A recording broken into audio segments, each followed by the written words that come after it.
आपल्या राज्यामध्ये मणिपूर सारखी परिस्थिती निर्माण होईल का अशी स्थिती आहे, परंतु तसं काहीही होणार नाही, कारण आपल्या राज्यावर पुरोगामी पगडा असून त्यामुळे दंगल होणार नाही असं शरद पवार म्हणाले।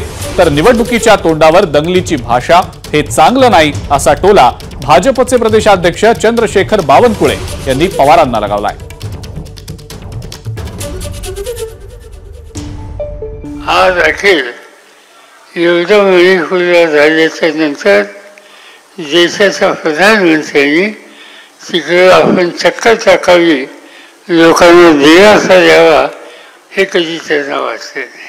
खाली कर्नाटकामध्ये घडलं आणि अलीकडच्या काळामध्ये महाराष्ट्रात काही घडेल का काय अशी चिंता वाटायला लागली।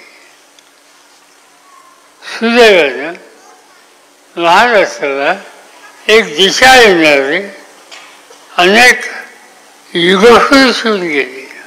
शिवाजी महाराजांचं राज्य भोसल्यांचं राज्य म्हणून कधी ओळखलं गेलं नाही।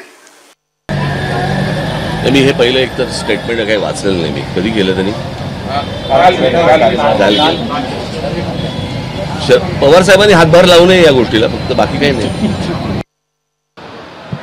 त्यांच्या तोंडून दंगल घडवण्याची भाषा ही काही योग्य नाही आहे। महाराष्ट्राची जनता सुज्ञ आहे, महाराष्ट्राची जनता ही दंगलीपर्यंत जाईल अशी स्थिती नाही, कधी होती नाही, कधी होणार नाही।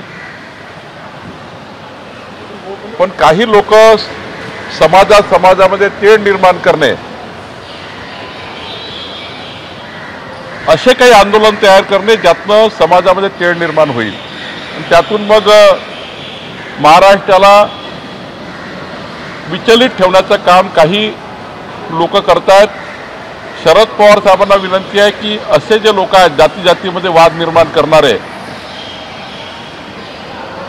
यामध्ये जरा त्यांनी पुढाकार घ्यावा। एबीपी माझा, उघडा डोळे बघा नीट।